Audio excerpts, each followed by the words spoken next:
Hello everyone. Hold on. A little frog in my throat. Okay. Hello everyone. Welcome to another episode of This cat. The cat needs to go. Kick him. Not kick him, but like scoot him. He wasn't bugging before. Okay. Let's get started. Hello everyone. Welcome to another episode of Recipe on the Back.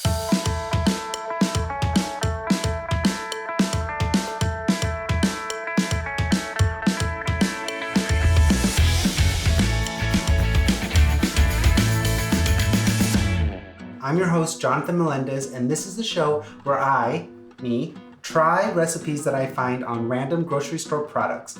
I rate them and I let you know if it's any good. That's it, that's the show. There's the oven, there's the cat. Let's get started. This week's episode, we have a box of C&H Brown Sugar, Light Brown Sugar Premium. Oh, I get it. I just got it. This whole time I always use this brand and I never got it. California Hawaiian, C&H. You know? That's why they also have this little hibiscus. That's a hibiscus, right? Wow. Okay, anyhow, I'm down the aisle, baking aisle. I need brown sugar. It caught my eye. It's the new look. I was like, what is this product? I looked at it. It was our trusty C&H Brown Sugar. Not sponsored. I picked it up and lo and behold, there was a recipe. It sounded delicious, so I wanted to try it. So today we're making brioche bread pudding. And I love bread pudding. And this is a brown sugar based bread pudding because it's brown sugar. And so it sounded delicious and I thought, let's try it. It has brioche bread, butter, milk, cream, brown sugar, eggs, egg yolks, bourbon, optional, but we're including it, vanilla, cinnamon, nutmeg, salt, and turbinado sugar. It says we need a pound, which is a loaf of brioche bread, right? It says you want to cube it. Unfortunately, I would have preferred to have like a full unsliced loaf so that I could slice the bread and cube it myself because I would have liked thicker cubes, right? But my grocery store only had pre-sliced brioche.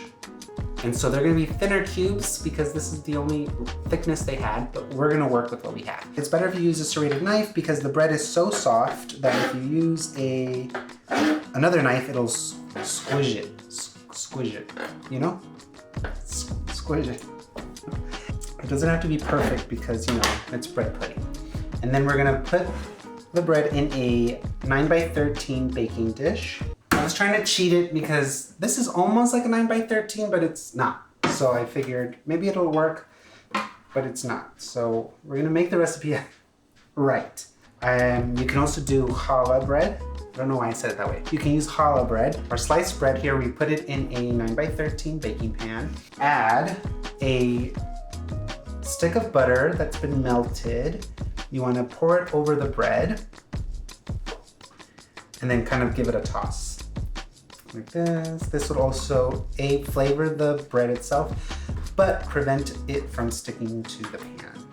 You can also do this like with, if you like brown the butter when you melt it, so you have like another layer of flavor, so like a browned butter bread pudding would be delicious. We're going to make the custard.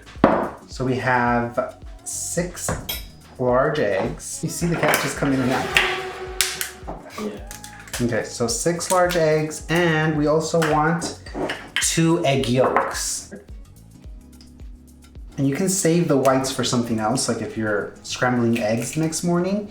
I just remember to add the extra egg white to the eggs I'm scrambling so that nothing goes to waste. So we have the eggs in there. We're also going to add 2 cups of whole milk, and then 2 cups of heavy cream, because we're basically trying to make like a custard. 2 tablespoons of bourbon. And it says optional. If you want to add it, go ahead. You can also do rum, or like spiced rum would be really good in it. We're adding that. A tablespoon of vanilla. A teaspoon and a half of ground cinnamon. And then a 1/4 teaspoon of nutmeg. So you can use pre-ground nutmeg already. I never like to use that stuff because it has like a weird taste to me, like it's been sitting there for a while, and the flavor profile of it isn't the same as like a fresh grated nutmeg. With a microplane or a little grater, just grate some fresh nutmeg. Give this a try because I'm telling you, you'd like it. A pinch of salt. And that's it. So we're gonna whisk this together until it's completely smooth.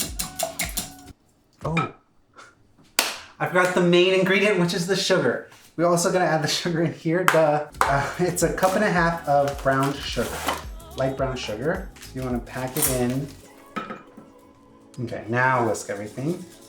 And it might look like a lot of custard, but from my experience with bread pudding is that you'd be surprised how much the bread actually soaks up, and you don't want your bread pudding to ever be dry. So you wanna err more on having extra liquid than not enough. So once your custard is completely smooth, you wanna pour it over your bread. Just add it all. So first of all, you wanna make sure that all the bread is completely coated in the custard, so you don't want any kind of dry pieces on top. So make sure you wanna squish it down a little bit. Right now you can see how much liquid there is in the pan. You kind of see it sloshing around. What we wanna do is let this sit at room temperature for about 30 minutes, and that gives it enough time to like the bread to soak up all of this custard. It's been 30 minutes. The bread has soaked up most of the custard. So the last step, it says to sprinkle 2 tablespoons of turbinado sugar, which is this like really coarse sugar. You want to sprinkle some of that on top, 2 tablespoons. And I really like this stuff. I add it to like muffins before they bake, or pies. You know, like I brush the pie with like an egg wash, and then I'll put some of this. A for flavor, but B for texture, because it's kind of like chunky and crunchy. I'm all about the crunch. Okay, so. No. Stop getting me to sing. I'm not doing that. I'm all about the crunch, I'm all about the crunch. How's that? I'm all about the crunch, I'm all about the crunch. I'm not dancing. What about a rap? I'm not doing that. Anyhow. Do it. I'm not doing it. I'm shutting down. So, sprinkle with sugar, and then it goes in the oven, 350 for 50 minutes, or until it's golden brown and the center of the pudding is set. So that means like when you wiggle the pan, it doesn't jiggle in the center. There we go. Yeah, it's going in the oven.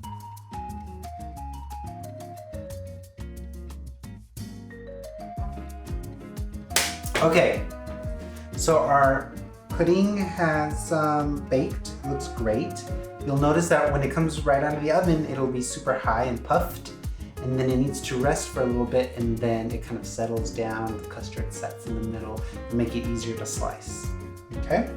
And it says to serve warm, but you can also spruce it up.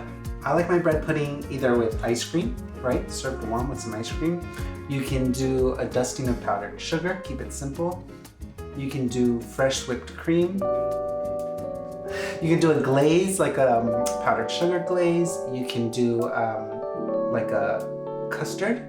What? Oh, chocolate. You can do melted chocolate, butterscotch sauce, you know. You can do like caramel sauce. I mean, the options are endless, right? Let's slice it, huh?